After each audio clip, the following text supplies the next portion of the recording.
I love how you pivoted into hosting because I feel like a lot of people don't think of hosting as an option, and I think it's a very underrated skill. It is, and it's funny. And a lot of people can't do it well. So I think I like the idea of comedians being able to do that because it's a whole different world. Totally, and I think there 10 years ago, I don't even, maybe even more, you were kind of, if you were a host, you were simply a host, period. Right. And now, like a Pat Sajak or something, right? And you were very much just that personality on that show, and really associated inextricably to that show. And I think Joel McHale has been a great one as a guy who was doing the Soup and then was doing Community, right? And showing you could have a personality. And it was nice, like the home makeover show that we did, Clean House. We were hosts, but at the same time, it was very much improv. It was right, and we got to do these yard sales where.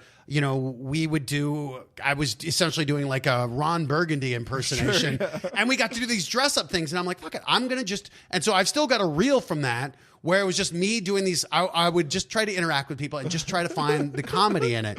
And to see, I think now you see hosting and you can bring you always try to infuse as much of your personality into it as you can. And I look at it, I also think a lot of it's cross training, like stand up definitely helped me get ready for hosting, as did improv and acting. I look at acting and just, the ability to think and listen to people. Yeah. And I kind of look at it as cross training. Like I find that when I'm hosting and focused on that, it helps my acting. It helps, which helps my stand up, which helps my hosting. And kind of, so I feel like, doing it all, doing all those things, actually can make you better as opposed, some people may say, I think it's like sports. I think kids who grow up playing one sport aren't necessarily well served by that. Right.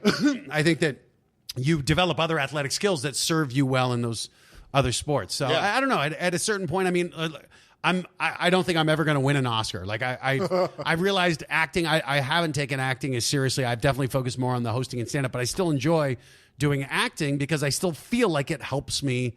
I still find things I'm learning in acting where I'm like, God, that really applies to stand-up, and that applies to improv, and that applies to acting. Yeah. And so I'm always amazed at how, as a performer, you really can draw on all these different experiences. And that's why, I do this Hallmark show where we go on and on it. It's kind of like a Today Show without news. So it's just, fluffy DIY topics, but sure, you get all these different segments. And sometimes I'm on there talking about medical stuff or talking about Zika virus. And other times I'm talking about, hey, if you're having a big game, you got to get beers, you got to get grilled cheese sandwiches. I'm going to make the biggest grilled cheese sandwich.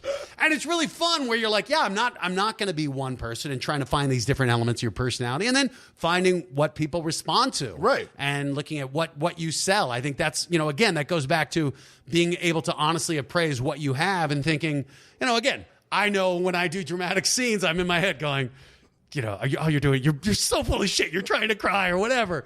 And being able to say, okay, acting might not be my thing. I think I could do some comedic stuff, whatever. But being able to say, all right, these are the things I can do. I can do really enthusiastic hosting. I think that's my wheelhouse. And knowing what you sell and being able when they're like, like I've tried to do some roasts. And I just bombed. Because I'm not comfortable making fun of people.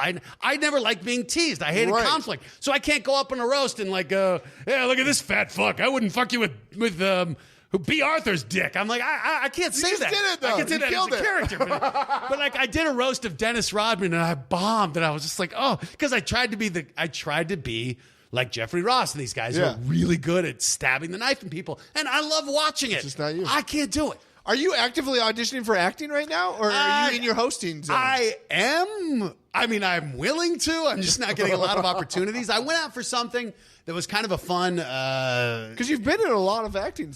I've done a fair amount of things. I haven't done a ton recently. The biggest thing I've been doing lately is this.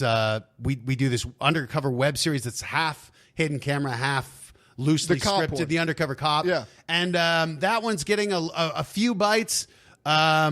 So I'm kind of, because we just finished up with Ninja Warrior, no one, I wasn't able to between, it kind of cuts audition, off, callback, shooting. It cuts off a lot. I've been out. So, and now we have the spinoff going. So I'm hoping like come September I'll be getting out more. What do you consider yourself first? A comedian, an actor? I keep saying comedian, but it's definitely a host. I mean, so? I host more. I always look at whatever I'm doing. I always try to bring a certain amount of humor to it. So to me, I always feel like comedy is the most important thing. And I know if you watch Ninja Warrior, I'm not funny in it. It's more earnest and.